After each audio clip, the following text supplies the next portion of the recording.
Chapter है minerals and energy resources. Question है which type of minerals are mainly obtained from veins and lodes. तो इसका जो answer है वो है टिन, कॉपर, जिंक और लेड। मिनरल्स जो होते हैं वो कितने प्रकार के होते हैं? ठीक है, बोलो आंसर। 3। कैसे? मेटल, नॉन मेटल और मेटलॉइड्स। अच्छा, एनर्जी फ्यूल्स। ठीक है। Why does aluminium metal have great importance? बहुत इजी क्वेश्चन, बोलो बोलो। Aluminium is light metal. ठीक है। You cannot build an aeroplane with iron, है ना। एल्यूमिनियम क्या है? वो लाइट है, पहली बात। दूसरी बात, गुड कंडक्टर ऑफ इलेक्ट्रिसिटी है। तो एल्यूमिनियम बहुत सारी लाइट इंडस्ट्रीज में यूज होने वाला मेटल है। आप एरोप्लेन आयरन ओर का नहीं बना सकते, आयरन का आप नहीं बना पाओगे एरोप्लेन। तो एल्यूमिनियम जो है, एल्यूमिनियम के अंदर 3 खास बातें। Aluminium is extreme light in weight, it is malleable, it is ductile, है ना, and it is very good conductor, it is good conductor of. चलो, एक बहुत अच्छा question. For what mineral Koderma Jharkhand is famous? Coal, mica. Mica के लिए famous है। कोल के लिए भी हजारीबाग, झरिया, ये सारा तो कोल का बेल्ट है ही, बट माइका के लिए भी फेमस है। अगला question, why is energy needed? Give one reason. आया हुआ क्वेश्चन 17 में। Why is energy needed? Simple है, एनर्जी क्यों चाहिए होती है, बोलो। आप अगर और कुछ नहीं आ रहा तो इसके एग्जाम्पल ही बोल दो। Energy is required to run automobiles, energy is required to run the stoves, LPG stoves, LPG provides energy, petrol, diesel, mineral fuels provide energy. Simple. आगे बात करते हैं, name the highest quality of coal. Best quality of coal, anthracite. चलिए आगे देखिए, बहुत सही answer आप लोगों का। अगला question, name any 2 reasons of India ideal for utilising tidal energy.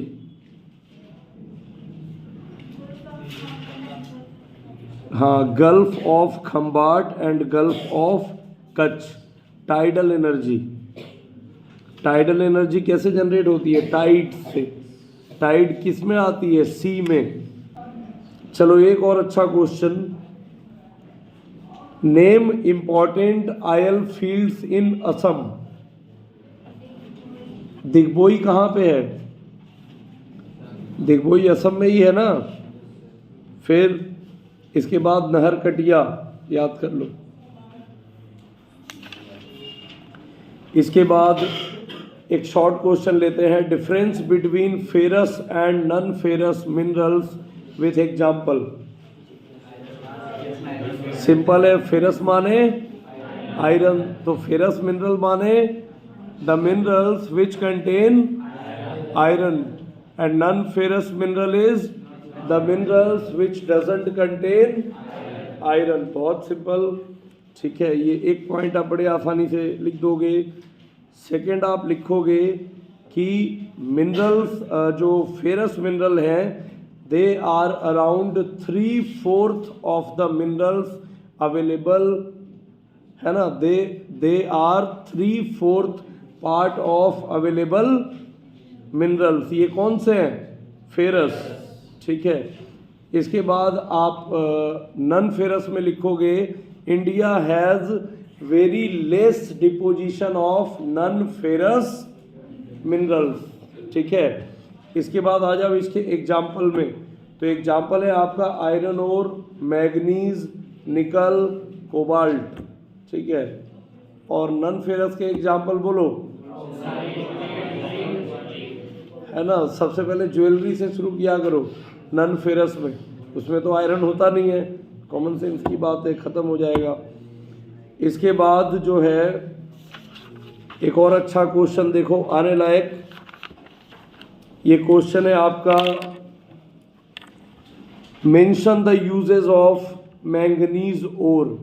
यही सेम क्वेश्चन देखो दूसरे तरीके से पूछा गया है, which state is the largest producer of manganese in India, mention any two uses of manganese.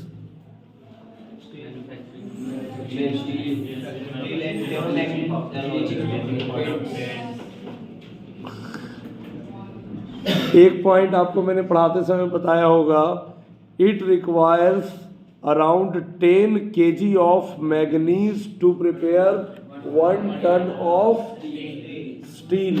ये हो गया एक पॉइंट। सेकंड बोलो, चलो ठीक है, एक और पॉइंट बोलो,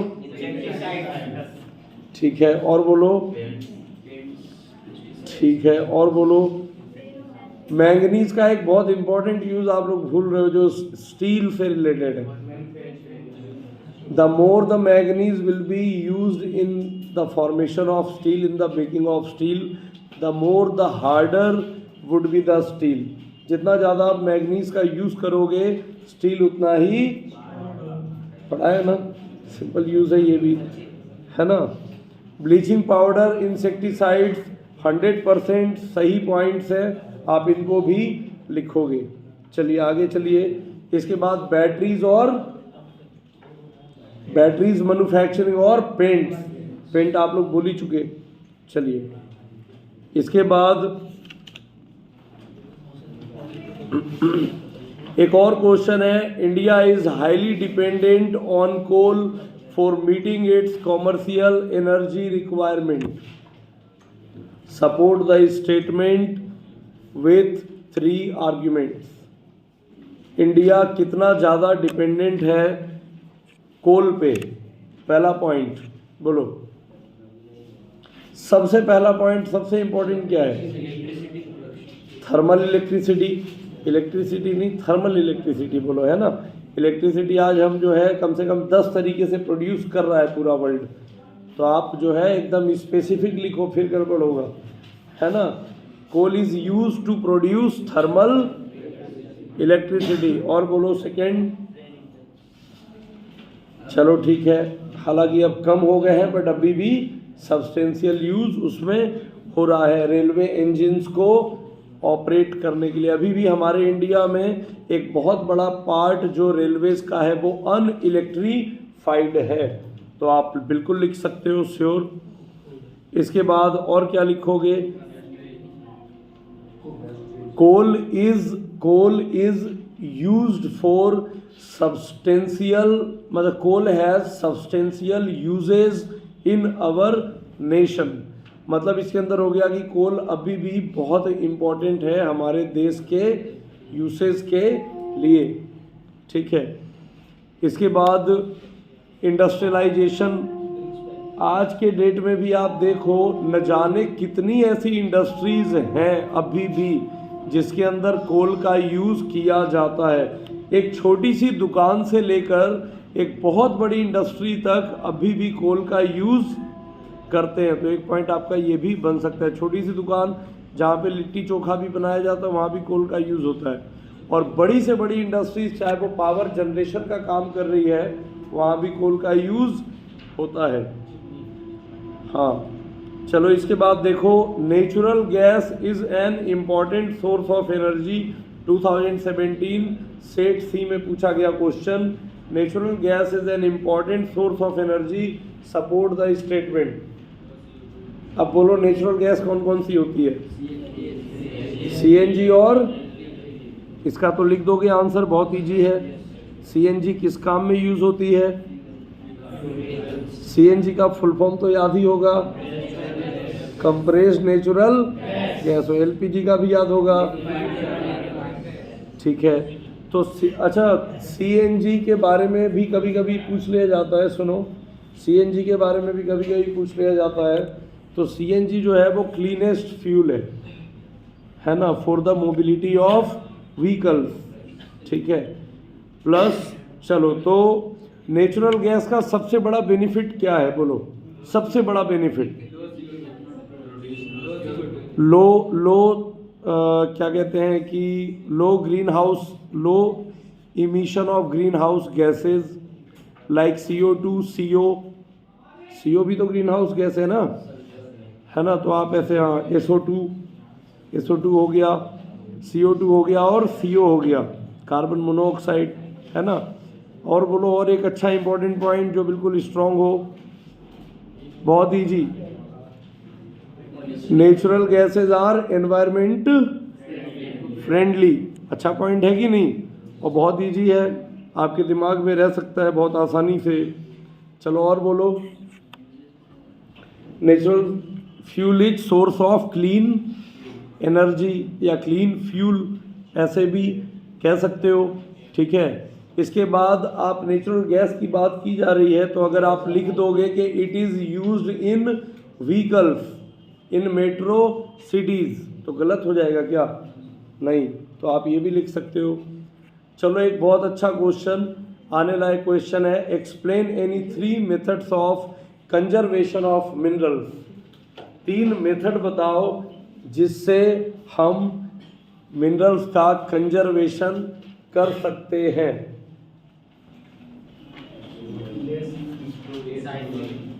रिसाइकलिंग, चलो ठीक, एक पॉइंट आप रिसाइकलिंग पे बिल्कुल बना सकते हो, है ना। और बोलो सेकंड, एक कहा जाता है, एक लाइन बहुत अच्छी कही जाती है जो हम लोग यूज़ भी करते हैं कभी कभी, energy saved is energy produced. Is it wrong, नहीं ना, सही बात है ना, energy saved is energy produced. अगर आपने एनर्जी सेव कर लिया तो इसका मतलब ये हुआ कि अल्टीमेटली आपने एनर्जी को बचा लिया, और फिर एनर्जी जो है वो अगर आपने प्रोड्यूस भी नहीं किया तो एनर्जी वो टेक्निकली स्टोर हो गया, तो वो क्या है, एक तरीके से प्रोडक्शन ही है।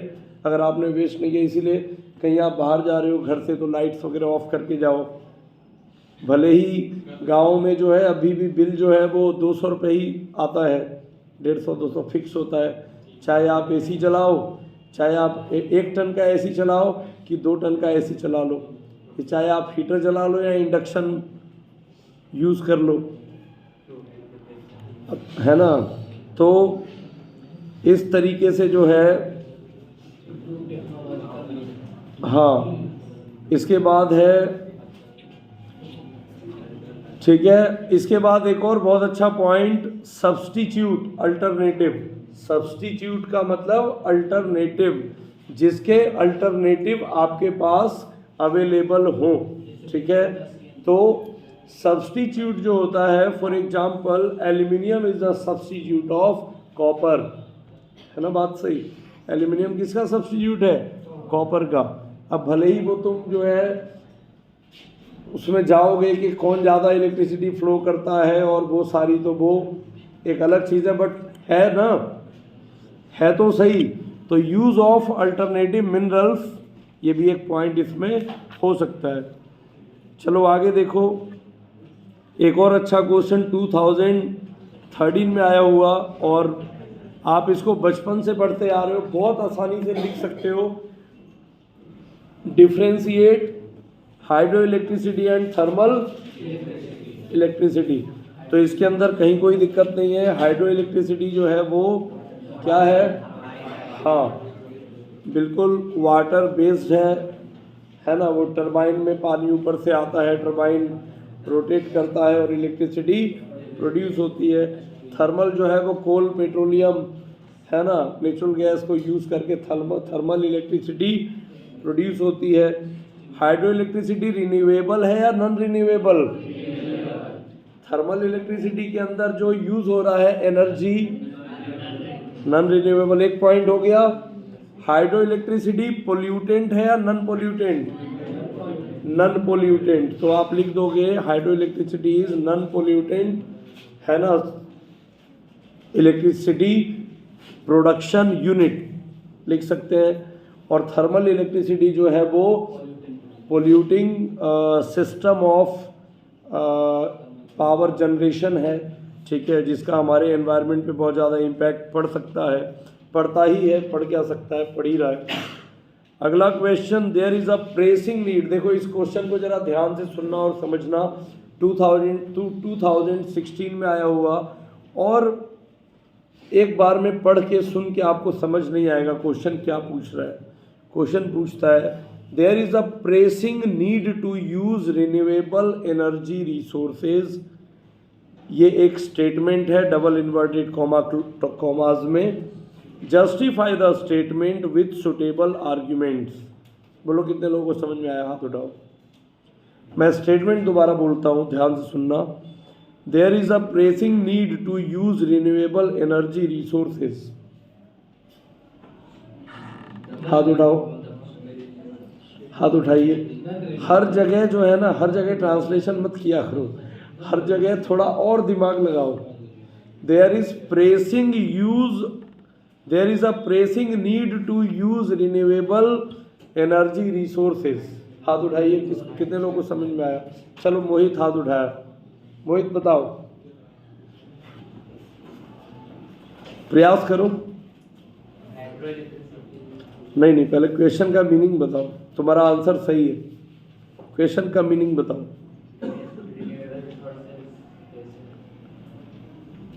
तुम समझ गए लेकिन एक्सप्लेन नहीं कर पा रहे हो। चलो दुर्गेश हाथ उठाई दिए अभी, बोलो एक्सप्लेन करो।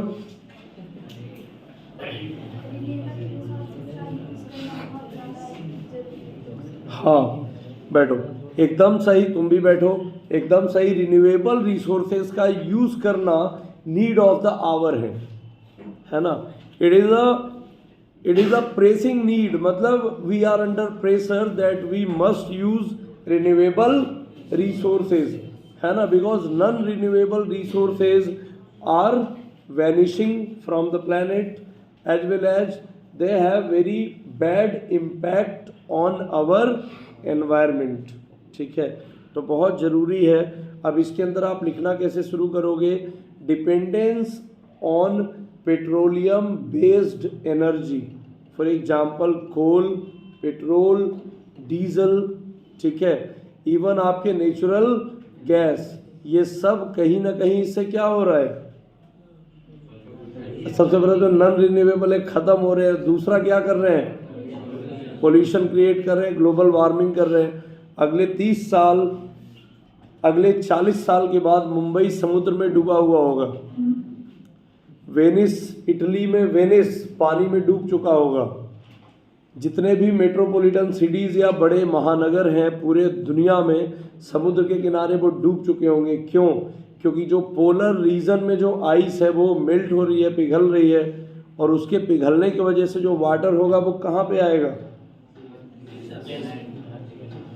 क्रस्ट पे ही आएगा ना। तो क्रस्ट के ऊपर ऑलरेडी सी लेवल पहले से भी राइज हुआ है। एक बहुत ईजी मैं तुम्हें साइंटिफिक चीज़ बताता हूँ। जो लोग रामायण को नहीं, बहुत लोग होते हैं कि नहीं सब झूठ है, क्या पुल बनाए थे, सब फालतू बात है, तो उसको मैं बता देता हूँ। जो लोग सोचते होंगे ऐसा, तुम लोग तो नहीं सोचते, लेकिन तुम देखो, अगर धनुष कोडी के बाद जो एक पुल बना हुआ है, सैटेलाइट से देखने के बाद उसके अभी भी निशान मिलते हैं, पहली बात। दूसरी बात, जहाँ पर अभी रेलवे बनी हुई है, वो रेलवे के बगल से एक पुल अभी भी वो बचा हुआ है, और वहाँ पे जब आप चलते हो तो कहीं पे घुटने भर पानी है, कहीं पे उससे थोड़ा सा ऊपर पानी है। तो जाहिर सी बात है, कुछ हज़ार साल पहले अगर ऐसा हुआ था, तो उसके बाद धीरे धीरे अर्थ का जो टेम्परेचर है वो राइज हुआ है, और टेम्परेचर राइज होने के साथ ग्लेशियर मेल्ट हुए हैं। और ग्लेशियर ही नहीं, पोलर रीजन पे जो आइस है, चाहे वो अंटार्कटिका हो, आर्कटिक रीजन में हो, वो मेल्ट हुई है, और मेल्ट होने की वजह से वाटर जो है वो मतलब आइस जो है वो लिक्विड फॉर्म में है, और उसके वजह से सी लेवल राइज हुआ है। ठीक है, तो इस तरीके से वो अभी थोड़े थोड़े डूबे हैं। ठीक है, अभी 1 साल पहले एक न्यूज़ मैंने पढ़ा था, जिसके अंदर ये बताया गया कि न्यूयॉर्क जितना बड़ा है ना, न्यूयॉर्क से भी बड़ा 114 किलोमीटर लंबा और तकरीबन 78 किलोमीटर ब्रेड्थ वाला एक जो अंटार्कटिका से एक इतना बड़ा आइस का एक टुकड़ा वो अलग हुआ था तकरीबन 1 साल पहले, 100 किलोमीटर से बड़ा और 78 किलोमीटर जिसकी विड्थ। तो वो जब वो टूट गया, ब्रेक हो गया, तो वो धीरे धीरे तो इधर उधर फ्लो करेगा। जब वो पोलर रीजन से थोड़ा सा साइड होगा तो वो क्या होगा, तो इतना बड़ा जब ब्लॉक मेल्ट होगा तो वो पूरे सी पर इम्पैक्ट करेगा या नहीं। तो साइंटिस्ट ने ये स्टडी की जिससे ये चीज़ें हमें पता चलती है और हम अपने दिमाग को भी थोड़ा सा यूज़ करके इन चीज़ों को समझ सकते हैं। चलो आगे देखो। इसके बाद एक अच्छा, ये आप लिख लोगे, ठीक है, इसके अंदर आप ये सारी चीज़ें लिख दोगे, ठीक है। इसके बाद देखो एक अच्छा क्वेश्चन 2-3 बार पूछा हुआ। देखो क्वेश्चन बोलता है what do you think that solar energy has a bright future in India. आपको ऐसा क्यों लगता है कि इंडिया के अंदर सोलर एनर्जी का एक बहुत ब्राइट फ्यूचर है। तो आप देखो सोलर एनर्जी आप जो है कहाँ कहाँ पे यूज़ कर सकते हो। सबसे अच्छा आप यूज़ कर सकते हो लद्दाख में, राजस्थान में, रण ऑफ कच्छ जो पूरा खाली पड़ा हुआ है वहाँ पे आप यूज़ कर लो। वो वैसे भी आपके लिए डेजर्ट है, that is of no use, Ladakh है ना, वहाँ पे आप यूज़ कर लो। इसके बाद इसी क्वेश्चन को देखो दूसरी तरीके से कैसे पूछा गया है। How can solar energy solve the, how can solve कर सकता है, how can solar energy can solve the energy problem to some extent in India, give your opinion. Same question, solar energy is expected to play an important role in India. Solar energy is expect मतलब उम्मीद, expected to play an important role in India, give 3 arguments in support of the statement। तो ये चीज़ें यहाँ पे, ठीक है। तो इसी के बाद ये फॉरेन के स्कूल्स जो होते हैं जैसे ओमान, दोहा, कतर, दुबई, अमेरिका में भी CBSE अफिलिएटेड स्कूल अभी 1-2 हो गए हैं। तो गल्फ कंट्रीज में तो काफ़ी सारे CBSE अफिलिएटेड स्कूल होते हैं। तो फॉरेन में भी ये क्वेश्चन पूछा गया है, how is solar energy becoming popular in rural and remote areas of India, है ना। तो ये क्वेश्चन है, आप इसके अंदर लिख सकोगे solar energy will give power to the rural households where electricity is not supplied in adequate manner या एडिक्वेट अमाउंट, ठीक है, कंट्रीब्यूट टू एनवायरमेंटल कंजर्वेशन। इसके बाद एक और क्वेश्चन, ये भी 4-5 बार पूछा गया क्वेश्चन है। देखो, explain the importance of conservation of minerals, पूरा का पूरा कंजर्वेशन पे बेस्ड बहुत अच्छा क्वेश्चन है ना। और इसी को दूसरे तरीके से, why is conservation of minerals essential, explain any 4 measures, why is conservation of minerals required in India, मतलब कई बार पूछा गया क्वेश्चन है, ठीक है। इसी के अंदर ये भी पूछता है explain any 3 methods of conservation of minerals, ठीक है। तो ये है। इसके बाद देखो एक ये स्टेटमेंट जो मैंने अभी थोड़ी देर पहले बोला था, energy saved is energy produced, double inverted comma close, justify the statement by giving any 6 measures to conserve the energy resources. 2017 में पूछा गया क्वेश्चन, ठीक है। तो अगर आप फॉर एग्जांपल अगर आप अपना व्हीकल यूज़ करते हो, हर एक इंसान कार में ट्रैवल करेगा तो क्या होगा, एनर्जी सेव होगी? नहीं। ये तो सिंपल घर में यूज़ होने वाली चीज़ें हैं, आप देख सकते हो एनर्जी सेव कैसे हो सकती है। चलिए, थैंक यू। वेन्स जो है वो छोटे छोटे जब प्लेसेस पे जब मिनरल्स पाए जाएं, they are known as veins, और जब लार्जली अवेलेबल हो they are known as lodes, ठीक है। वेन्स और लोड्स, LODES, ठीक है। वेन्स और लोड्स हो गए, ठीक है।